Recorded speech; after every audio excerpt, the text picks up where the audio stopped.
नमस्कार दोस्तों, आप लोग बहुत दिन से मल्टीबैगर स्टॉक ढूंढ रहे हैं जहां पर आप लोग एक स्टॉक पर इन्वेस्टमेंट करेंगे और 10-12 साल के बाद आपका स्टॉक के अंदर पर 2x, 5x, 10x का रिटर्न देगा। एक म्यूचुअल फंड इतना पैसा नहीं दे पाएगा। अब वैसा ही स्टॉक ढूंढ रहे हैं तो इस वीडियो के अंदर पर जो डिटेल्स मैं देने वाला हूँ, आप पूरी तरीके से एक कंपनी के ऊपर लगाएंगे और वो कंपनी मैं जो डिटेल्स दे रहा हूँ पूरी तरीके से फिट हो जाता है तो वो स्टॉक आपके लिए मल्टीबैगर बन सकता है फ्यूचर के टाइम पर।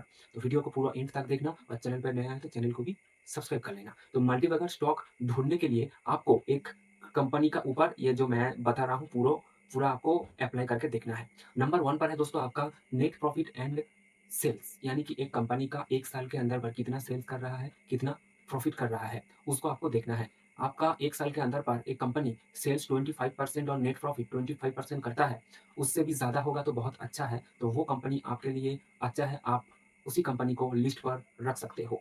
दूसरा है दोस्तों आपका debt to equity. Debt to equity का मतलब है उसी कंपनी का कोई भी लोन, कोई भी उधार नहीं होना चाहिए।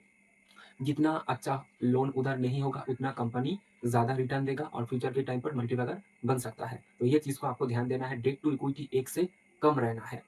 तीसरा है दोस्तों ROE and ROC ROEC. ROE का मतलब है आपका रिटर्न ऑफ इक्विटी और आरओसीई का मतलब है return on capital employ. ROE आपका 15% रहना है, उससे ऊपर होगा अभी बहुत अच्छा है। और आपका आरओसी ही 20% से ऊपर होना चाहिए, उससे ऊपर भी होगा तो बहुत अच्छा है। ये दोनों पॉइंट हम नेक्स्ट वीडियो पर बात करेंगे, ये दोनों पॉइंट क्या होता है और किसी काम के आते हैं, यानी कि किस काम के आते हैं। तीसरा है दोस्तों आपका फ्री कैश फ्लो। कंपनी के पास कैश कितना पड़ा है, कंपनी सब खर्च कर दिया है क्या? तो ये चीज़ को आपको देखना है। कंपनी के अंदर पर पैसा ही नहीं रहेगा तो बहुत तकलीफ होगी। तो कंपनी के अंदर पर पैसा रहना ज़रूरी है। ये चीज़ को आपको देखना है कितना पैसा पड़ा हुआ है। नेक्स्ट है दोस्तों आपका इकोनॉमिक मोड आपको देखना है। यहाँ मान लीजिए कंपनी जो ब्रांड है कितना शक्तिशाली ब्रांड है और उसके साथ जो प्रोडक्ट कंपनी बना रहा है उसके तुलना में वो जो प्रोडक्ट और भी लोग कॉपी कर लेता है तो बहुत तकलीफ हो सकती है। तो इसलिए ऐसा प्रोडक्ट कंपनी बना रहा है उसको कॉपी करना बहुत तकलीफ हो सकती है। वैसे कंपनी पर आपको इन्वेस्टमेंट करना है और उसके साथ कंपनी का जो आपका शक्तिशाली ब्रांड वैल्यू रहना ज़रूरी है, कंपटीशन कम रहना ज़रूरी है। यानी कि जहाँ पर कंपनी चल रहा है, वो जो प्रोडक्ट बना रहा है, वो अदर्स कंपनी प्रोडक्ट बना रहा है, तो वो कंपटीशन हो गया ना, तो कंपटीशन कम रहेगा तो ज़्यादा बेहतर है। चौथा है दोस्तों आपका स्केलेबिलिटी। स्केलेबिलिटी का मतलब है मान लीजिए करंट टाइम पर एआई, रिन्यूएबल एनर्जी, उसके साथ ईवी कार का टाइम है। तो फ्यूचर के टाइम पर इसका जो स्कोप है बढ़ने वाला है। तो आपका जो कंपनी कौन-सा प्रोडक्ट बनाता है, हर फ्यूचर के टाइम पर इसका क्या स्कोप है, ये बोलता है स्केलेबिलिटी। इसको सबसे पहले आपको जब आप स्टॉक चूज़ कर रहे हैं, उसको सबसे पहले आपको देखना है कि फ्यूचर के टाइम पर ये कंपनी क्या करेगा, स्केलेबिलिटी क्या होने वाला है, ठीक है? तो आप लोग रिन्यूएबल एनर्जी की बात किया जाए तो फ्यूचर के टाइम पर बहुत ज़्यादा ग्रोथ देखने को मिलेगी, ठीक है? तो आपको वैसी कंपनी को चूज़ करना है जो स्केलेबिलिटी फ्यूचर के टाइम पर बढ़ेगा, स्कोप होगा।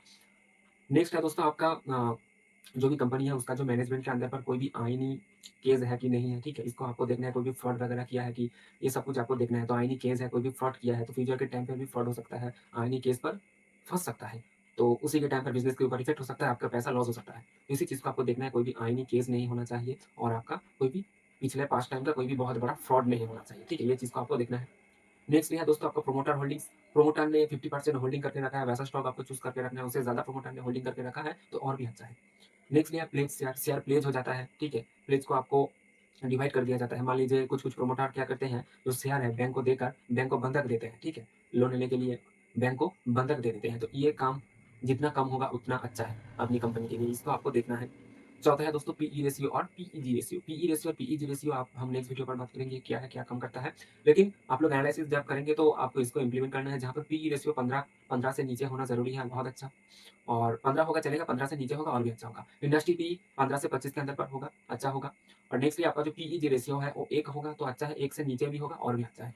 नेक्स्टली है दोस्तों आपका जो होल्डिंग्स की बात किया जाए तो आप लोग जिस स्टॉक पर इन्वेस्टमेंट करेंगे 10 से 12 साल आपको एक स्टॉक के अंदर पर होल्डिंग करके रखना है, पैसे को उठाना नहीं। पैसा आप डाल सकते हो ज़्यादा से ज़्यादा, पैसे को उठाना नहीं। और दूसरा है दोस्तों आपको एक कंपनी का 3 महीने 4 महीने के अंदर पर जो क्वार्टर रिजल्ट आता है उसको आपको एनालिसिस करना है, देखना है क्या प्रॉफिट क्या लॉस हो रहा है, ठीक है? ये सब कुछ आपको देखना है। ये जो पूरा बात मैंने बताया है, एक मल्टीबैगर स्टॉक आपको चूज़ करने के लिए ये सब कुछ एक कंपनी के ऊपर इम्प्लीमेंट करना होगा और मैंने जो बात बताया इसके साथ मैच कर रहा है, तो आपको उसी स्टॉक को चूज़ करके इन्वेस्टमेंट करना है। और एक चीज़ मैं बता देना चाहूँगा, आप लोग स्टॉक में इन्वेस्टमेंट करने से पहले आपका जो इन्वेस्टमेंट एडवाइज़र है, वहाँ से आप एडवाइस लें, उसके बाद आप लोग इन्वेस्टमेंट करें। ऐसे नॉलेजेबल वीडियो देखने के लिए लाइक, सब्सक्राइब करके रखना। मिलता हूँ किसी नए वीडियो में, तब तक के लिए जय हिंद, वंदे मातरम।